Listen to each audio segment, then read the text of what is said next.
왕실문화작가 이상주입니다. 서중의 자녀교육법 제13강의입니다.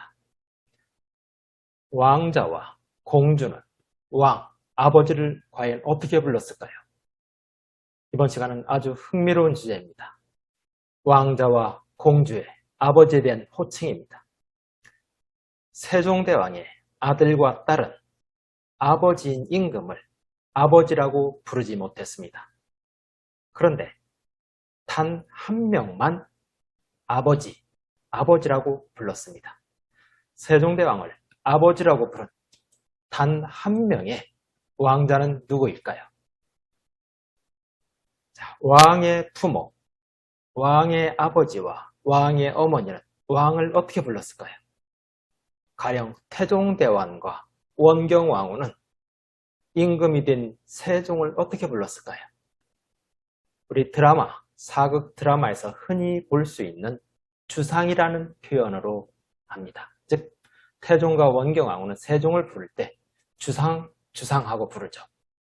그러면 세종의 아들들, 왕세자, 문종, 둘째 아들 수양대군, 셋째 아들 안평대군 등 세종의 아들들, 왕자들은 세종을 어떻게 불렀을까요?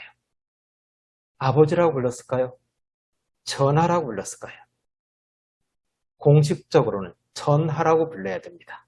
아버지는 부르지 못하는 언어였습니다. 임금은 하늘의 명을 받아 백성을 다스리는 성스러운 존재입니다.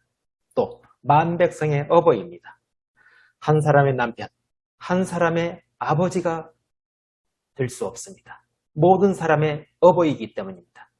따라서 임금에게는 가족과의 사생활을 기대하기 어렵습니다. 순수한 의미의 사적인 공간이 허용되지 않습니다. 임금이 정무를 마친 뒤 가족과의 시간을 갖는다 해도 이것은 통치의 연장선상으로 볼 수 있습니다. 자녀를 생산하는 일마저 나라와 왕실의 번영 차원에서 이해되었습니다. 임금의 사생활이 없으면 호칭에서도 나타납니다.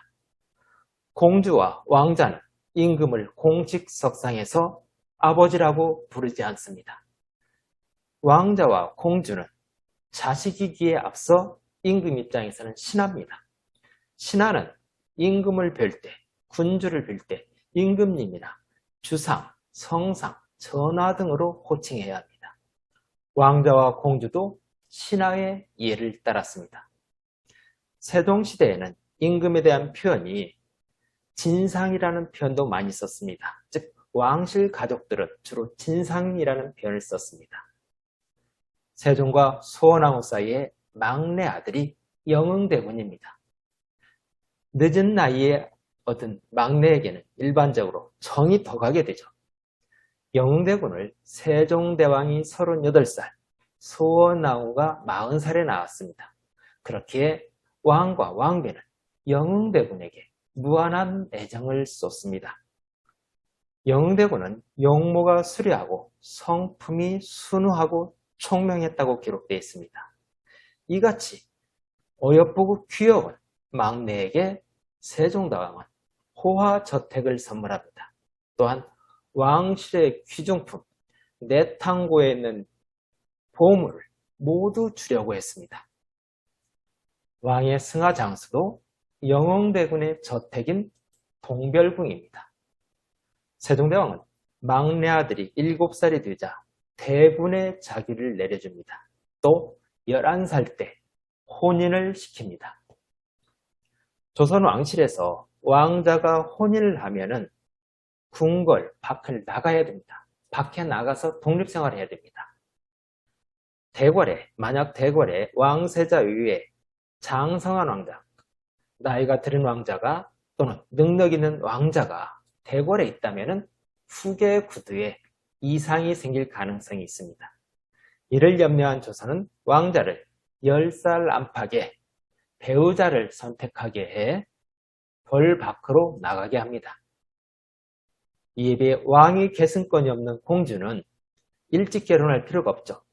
왕자들은 10살 전후에 결혼하는 데 비해서 공주의 나이는 공주 결혼 연령은 조금 늦습니다. 부모님이 왕과 왕비가 좀 더 딸들은 옆에 두고 싶기 때문에 보통 14살, 15살 정도에 혼인합니다. 영흥대군도 11살에 혼인하면서 대궐, 벌밖을 나가야 했습니다. 임금은 영흥대군이 살 집을 마련하죠. 근데 왕자나 공주는 주택 규모가 정해져 있습니다. 그런데 이 같은 규모를 벗어난 규정을 무시한 채 세종은 호화주택을 지어줍니다. 왕이 아들에게 호화주택을 지어주자 신하들의 반대가 심하죠. 그럼에도 불구하고 공사를 강행합니다. 또한 왕이 이제 집을 지어줬으면 영흥대군이 궐박으로 이사를 가야 하는데 세종대왕은 이런 이유 저런 이유를 대면서 차일피일 왕자의 출궁을 미루게 합니다. 이와 함께 영흥대군에게 막내에게 파격적인 호칭도 지시를 합니다. 왕세자, 수양대군, 안평대군, 임영대군, 광평대군, 화의군, 익현군, 밀성군 등은 모두 임금님을 세종대왕을 진상이라고 전하에 해당되는 용어로 불렀습니다. 그런데 영흥대군에게 세종대왕이 이런 말씀하십니다. 너는 15살 이전에는 나를 진상이 아닌 아버지라고 부르라고 합니다. 이 내용이 영흥대군 신도비에 실려 있습니다. 너는 15살 이전에는 나를 아버지라 부르고 어머니는 진상으로 호칭해라. 이 내용이 영흥대군 신도비에 나오는 거죠. 여기서 아버지는 진상이 아닌 아버지라 부르고 어머니 수원왕후는 진상으로 호칭해라. 이게 영흥대군 신도비에 실려 있는 겁니다. 다만 이 영흥대군 신도비 내용 한자를 해석하는데 약간 이론이 있습니다. 즉 아버지, 세종대왕도 아버지라고 부르고 어머니, 수원왕후도 어머니라고 부르는 것이 자연스럽다는 해석이 있고 또 문자 그대로 하면은 어머니는 그대로 진상으로 호칭해야 한다는 그런 시각도 있습니다.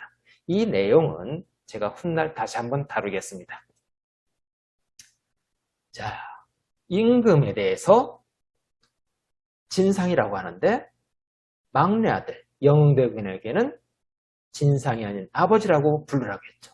이것은 세종대왕이 나를 왕의 영역이 아닌 아버지로서 대우하라는 모시라는 의미가 있는 거죠. 세종대왕은 막내 아들에게는 조선의 법도를 뛰어넘는 자연인 아버지를 선언한 것입니다. 아버지를 아버지라고 부르지 못하는 조선 왕실의 홍길동인 왕자와 공주. 그러나 영흥대군은 아버지의 지극한 사랑으로 아버지를 아버지라고 부른 행운아였습니다. 왕은 지존입니다. 극상의 호칭을 해야 됩니다. 이는 가족관계인 자녀도 마찬가지였습니다. 백성처럼 임금에 대해서 전하, 주상전하, 성상, 진상, 상감마마 등 극존의 호칭을 해야 했습니다. 아바마마, 아버지는 공적으로 허락되지 않았습니다. 조선 후기에 영조의 아들인 사도세자는 뒤주에 갇혀 생명이 위협받는 절체절명의 순간에 영조를 아버지라고 부릅니다. 그것도 아버지 임금님 살려주세요라고 합니다. 이처럼 왕자가 임금에게 아버지라고 부르는 것은 극히 이례적인 일입니다. 지금까지 왕자녀의 왕에 대한 호칭을 말씀드렸습니다. 왕자나 공주라도 임금을 공식적으로는 아버지라고 부를 수 없습니다. 그런데 조선의 왕자 중 유일하게 세종의 왕자 영흥대군만 공적 자리에서도 아버지를 아버지로 부를 수 있었습니다. 세종대왕신문 채널 구독으로 응원 부탁드립니다. 감사합니다.